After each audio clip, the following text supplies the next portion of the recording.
The Last of Us Part 2 is the latest game from Naughty Dog, the creators of many widely beloved games such as Crash Bandicoot, Jak and Daxter, and Uncharted. The first The Last of Us was released in 2013 at the tail end of the PlayStation 3's life and received universal acclaim.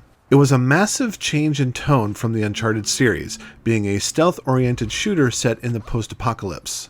For many people, the prospect of returning to Joel and Ellie's shoes for a sequel was at odds with how poignantly their tragic story ended. But The Last of Us Part 2 is less of a sequel and more of a second half. Now, almost exactly 7 years later, Part 2 is here, and despite bearing the weight of both the studio's and franchise's legacy, it's just as beautiful, grotesquely violent, and heartbreaking as ever.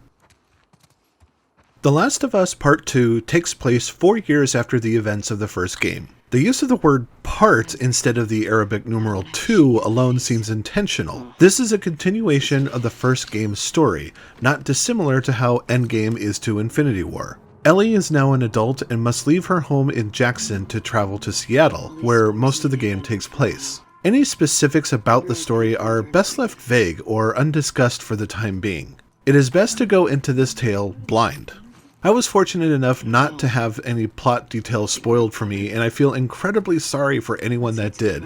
Even if you've had the game's story spoiled for you, don't let that deter you. The quality of the acting and the writing make The Last of Us Part 2 one of Naughty Dog's best games. When joined with the first game, I think it's their best. Without getting into spoiler territory, I do want to talk a little bit about the themes of Part 2. I don't know if it's a coincidence that this game is releasing now amid everything going on in the world, or if 2020 is simply affecting how I read it. Still, there's something powerful here, something more substantial than previous Naughty Dog games. While the studio has long been praised for their characters and writing, it's hard to nail down a message their other games intend to convey. Sure, the Uncharted games are fun, Indiana Jones-style romps, but what point are they trying to get across? Is there something more significant behind the veneer?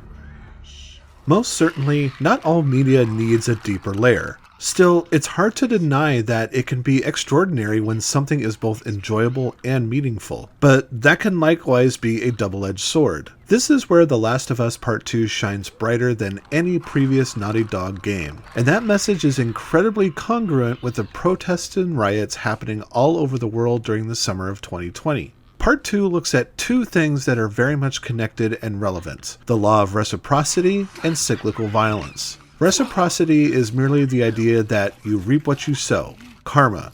Specifically, it's about one generation reaping what another generation sowed.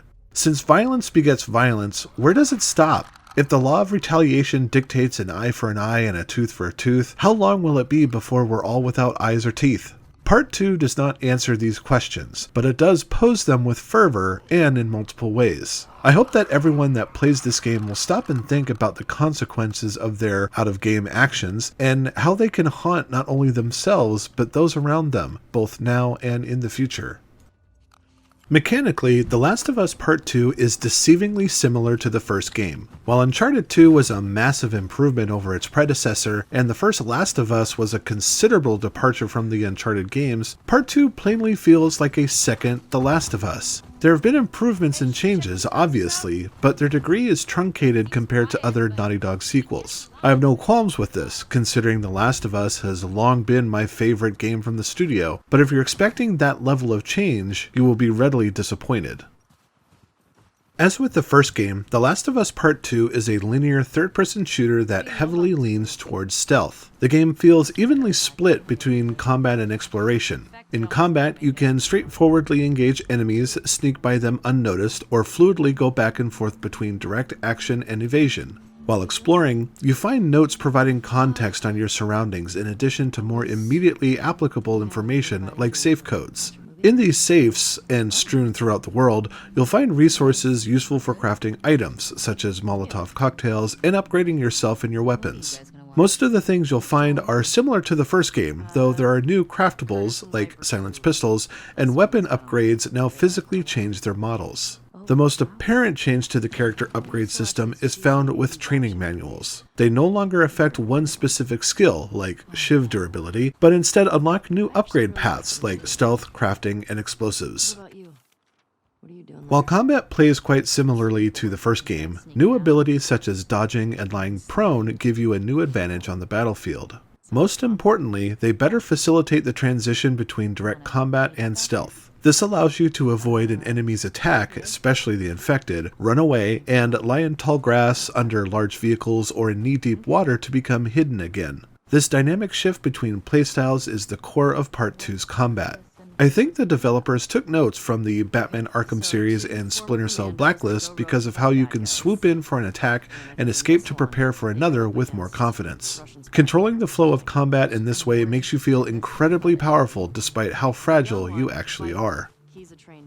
Being stealthy is not all rainbows and unicorns, because enemies are now more capable too. They have dogs, they are more dynamic and appear in higher numbers, and your ability to see enemies in the game's listening mode has been reduced. Dogs can follow your scent and alert their owners to your presence, which means you have to be more mobile than the first game. Combat arenas are more complex and enemy numbers are higher as well, akin to the encounters seen in the hotel and financial district from the first game.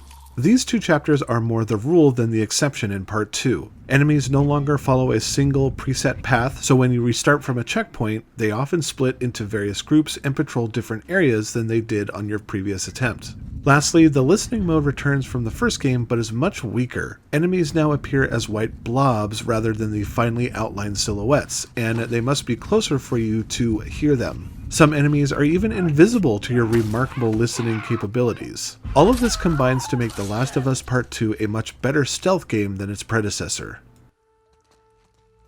Other traversal mechanics aren't so meaningful, mainly riding horses and climbing and throwing ropes. They aren't bad, they're just underutilized. Riding horses fares better than the rope mechanic partially because it is used more. Ropes in The Last of Us Part 2 are not integrated in the way the grapple was in Uncharted 4. You're not able to use ropes at any time, they're only available at predetermined locations. Climbing and throwing ropes could easily be lifted out of the game without anyone noticing.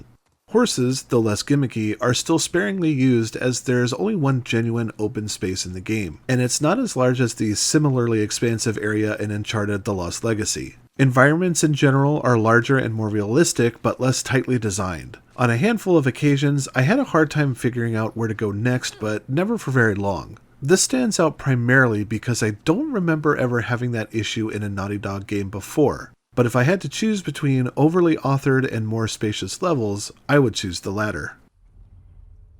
Graphics, like the gameplay, are deceptively similar to the first The Last of Us. There's definitely a coherent stylistic design shared by the two games. You can easily see that Part 2 is visually superior to the first, but it weirdly doesn't feel like that big of a leap even though it's been 7 years. Don't get me wrong, The Last of Us Part 2 is absolutely beautiful. The vegetation is incredibly lush and vibrant, the lighting is gorgeous, and the character detail is immaculate. The only qualms I have with the graphics are a few minor glitches that never affect gameplay. Again, they only stood out because I don't remember seeing their ilk in other Naughty Dog games. I've also never played a Naughty Dog game before it was released, so it could all be a moot point. Overall, Part 2 is incredibly polished, and any other game would not be judged harshly for the bugs I've encountered. Mixed with the beauty of the world is an astonishing amount of death and violence that saturates the entire affair. The Last of Us Part 2 has many of the same pitfalls as previous Naughty Dog games. Like its predecessor, Part 2 seemingly revels in blood and gore. Like the Uncharted games, your body count is astronomical. It's not to the extent of something like God of War, but it seems to bask in violence all the same. The anger in Ellie's face is palpable every time she stabs an enemy's throat with her butterfly knife. Usually I would draw no issue with this, but it does make me worry. It makes me worry that the violence and entertainment factor will overshadow the story's message. This is a common AAA game problem. They say they want players to experience an emotional journey, but every emotion is punctuated by ever-loudening explosions. This is a dilemma, but it is one bigger than The Last of Us Part 2. It's the status quo for AAA video games. While Part 2 does not advance storytelling in any obvious way, it does so with accessibility options. As video games become more and more inclusive, we must realize how many different people actually play games. The Last of Us Part 2 features the most extensive range of settings I've ever seen, from high contrast modes to options that make the game playable with one hand, to audio cues that make traversal easier for visually impaired players.